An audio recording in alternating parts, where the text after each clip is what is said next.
Quer uma música aí? We all know how important is routine. I was never a routine guy. My life was always loved sports, but never routine. That's not healthy.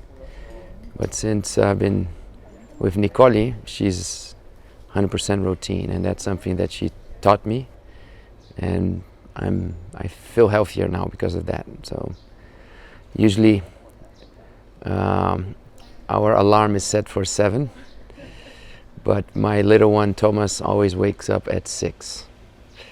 So 3 options: either he stays playing at his room, what is beautiful, or he comes to our bed, and if I'm too tired, we allow him to stay, or many times I come down with him when it's still dark, and he enjoys having his milk with me and watching the sunrise. That's something that I love with him, doing with him. We do that all the time. When it's 7 something, around 7:15, Elena, the little one, wakes up with mom. We always, every single day, have breakfast together. That nice moment with the 4 of us. Of course, always a mess with the 2 kids. We feed them, change, prepare for school, and then around 8:15, Nicole usually takes them to school. I do it once a week. I take them once a week. The other days, Nicole take them. And when she goes, I go to play tennis.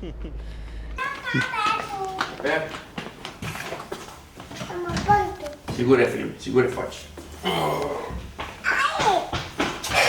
Opa, segura aí.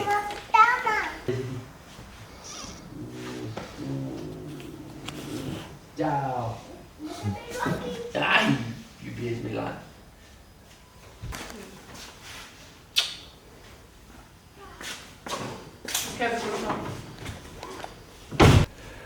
Tennis is a huge passion I have since ever. I started playing when I was like 7 years old. My father loves tennis, and he was the one teaching me at the beginning. My father was always a very good athlete, so we were always doing sports. So I started, me, Francis, when we were little, playing tennis. Then we moved to Brazil to live in a club in the countryside near a tennis club and a horse club as well, horse place. Francis went to horse riding, and I continued full power with tennis. Of course, also soccer was our whole life in Brazil, so we played a lot of soccer, and me, soccer and tennis. Competitively tennis from 12 to 18. Of course, having the dream of becoming a tennis player. I also tried to play soccer, played in clubs when I was a teenager.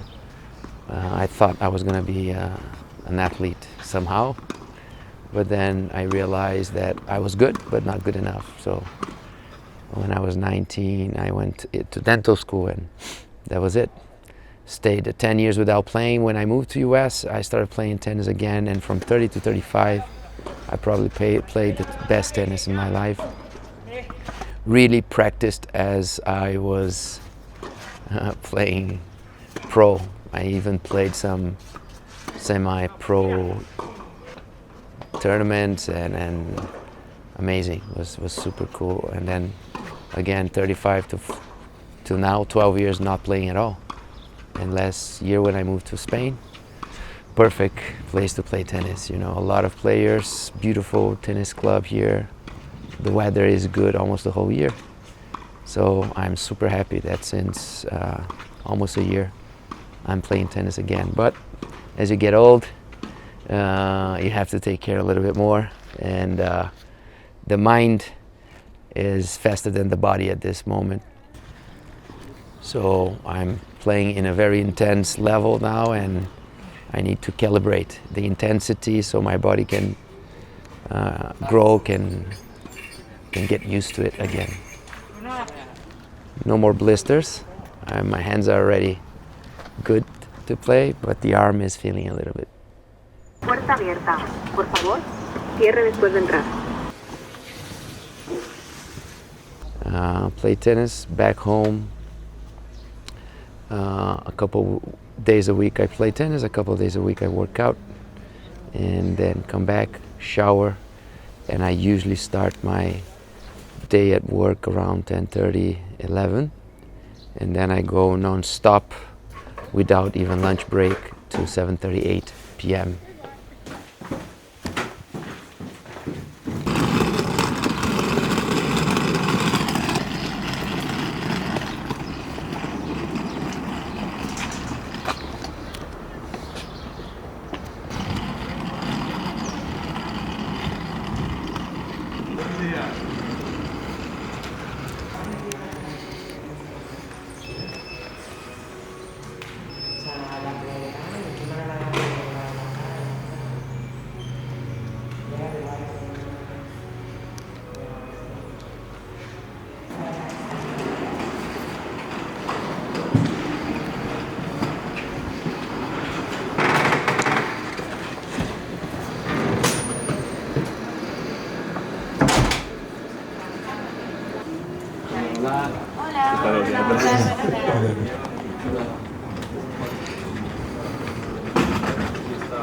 Olá.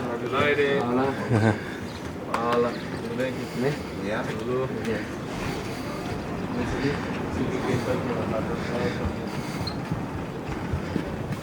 Hi, good morning. Good morning.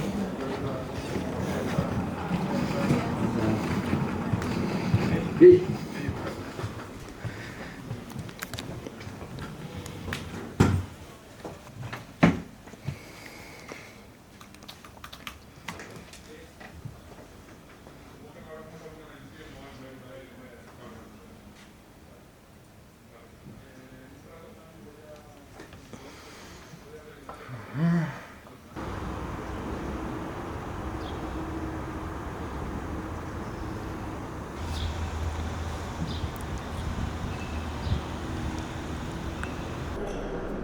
Yeah, so much has happened.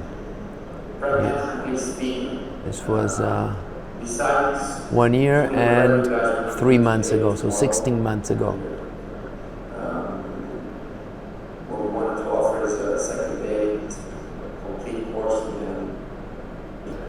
I think it actually was late evening the day before when all the news channels started to say that was happening. So when we woke up, we were having breakfast and everybody was looking at each other without knowing what to say. What is happening actually? What's the meaning of this? It looks like today we are all experts on what is a pandemic, what are the risks, what you need to do, what you shouldn't do, what is right, what is wrong, is horrible, but we can get through this and so on. But at that day, we were like, what does that mean, So I remember some people saying, you may have to stay at home for 1 month. I remember saying, are you crazy, staying at home for 1 month? Some people were like, no, maybe you're gonna stay locked in your house for 3 months. And this is insane, I remember some people were saying this may take 2 years. I said, no, there's no way this is gonna take 2 years. I remember postponing courses from March to June, July, postponing courses to the second half of last year. This was our optimistic side speaking.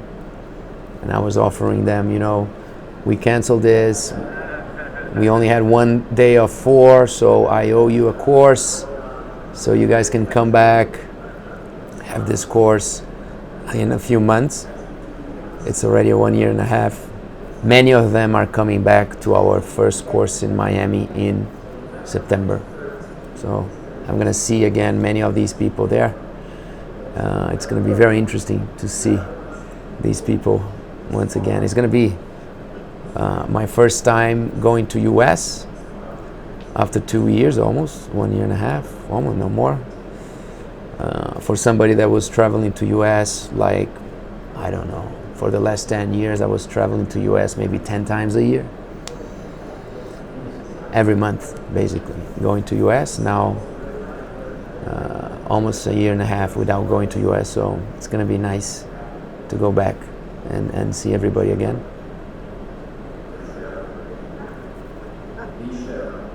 So I hope you guys can celebrate with us next week in Mallorca, our first post-pandemic residency one. See you there.